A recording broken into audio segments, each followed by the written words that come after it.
Hello everyone, welcome to my online classes. The topic for today's discussion is Shall I Compare Thee to a Summer's Day? It's a beautiful poem written by William Shakespeare. Before we take up the poem for discussion, let us know something about the life and works of the poet. William Shakespeare was an English poet, dramatist, and actor. He is popularly known as Bard of Avon. Bard means poet, and the word Avon is the short form of Stratford upon Avon, which is the place in England where Shakespeare was born. Shakespeare has written 37 plays which are considered masterpieces in the world of art and literature. Apart from these plays, Shakespeare has also written a great number of poems. Needless to say, he is regarded as the greatest writer in English language. Now here's the poem. Shall I compare thee to a summer's day? Thou art more lovely and more temperate. Rough winds do shake the darling buds of May, and summer's leaves had all too short a date. Sometime too hot the eye of heaven shines, and often is his gold complexion dimmed, and every fair from fair sometime declines, by chance on nature's changing course untrimmed. But thy eternal summer shall not fade, nor lose possession of that fair thou owest, nor shall death brag thou wanderest any shed, when in eternal lines to time thou growest. So long as men can breathe or eyes can see, so long live this, and this gives life to thee. Now let us understand some difficult word in this poem. The first word that I see here is thou. Now, thou is an old form of English meaning you. It's a nominative form. The other two form, that is objective and possessive form of thou, are thee and thy. Now, similarly, the words like art, hath, owest, wanderest, and growest are old form of English.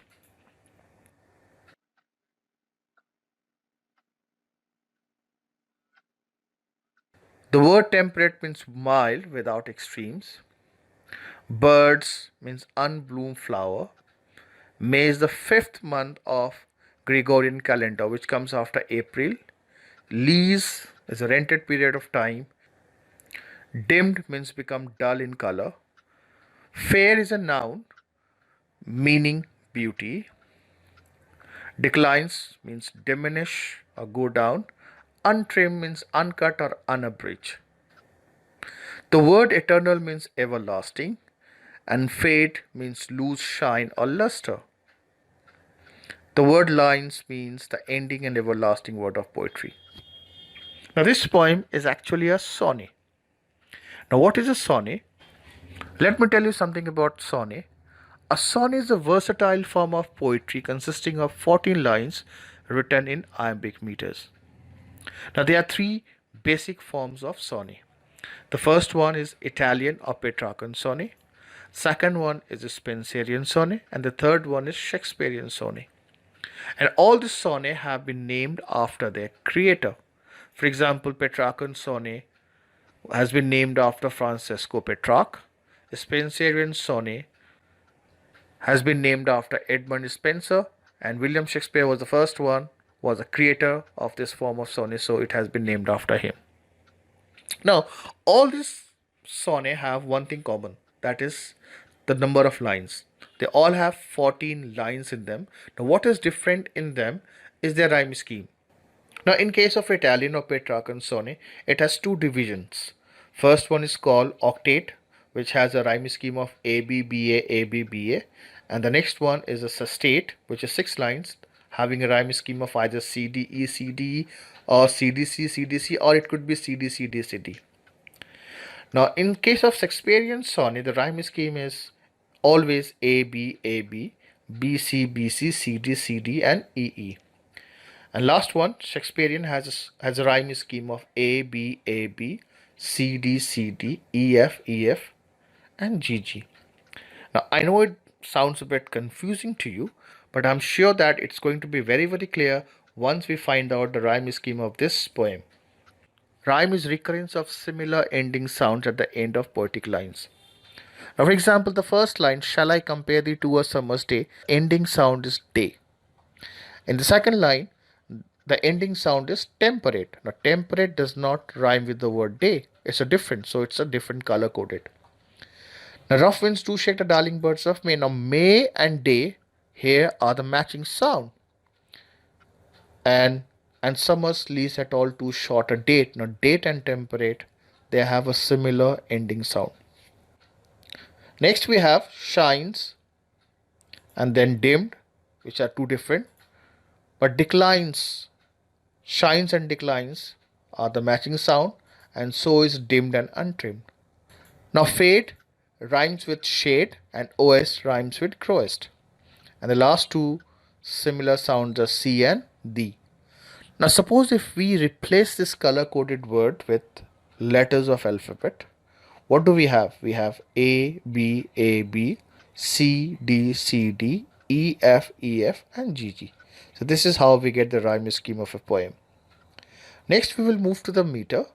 Now, what is meter? Meter is a measure of rhythmic quantity organized into group of syllables at regular intervals in line of poetry. Now, we measure a prose in terms of the number of words it has. But a poem is measured in terms of the number of syllables it has in each line. And here in these poems, each line has 10 syllables. And 2 syllables make an iamb. That means each line has 5 number of iambs in it. And this makes the meter pentameter. Before we discuss this poem in detail, let me give you some background information about this poem. Now, Shakespeare has written 154 sonnets, which all have come in a single collection. Now, interestingly, each sonnet in this poem has been numbered, right from 1 to 154. And this sonnet, Shall I Compare Thee to a Summer's Day, appears 18th in the sequence. So, this poem is also sometimes referred as Sonnet 18. Now, another interesting fact about this sonnet is that it is dedicated to a mysterious person having name initials as WH. Now, why I'm calling it mysterious? Because we do not exactly know who this person is. First, it was believed that it is actually some love lady of the poet. But after much research, it is believed that this person having name initials as WH is not actually a lady, but a male friend of the poet. Now, Shakespeare has many noble, many male friends who patronize his work and also help him financially. So, it may be possible that in order to please him, Shakespeare wrote and dedicated this poem. Now, the contender for this poem are two people.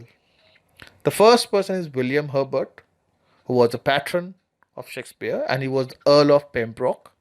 And the second person is Henry Wriothesley, who was the Earl of Southampton.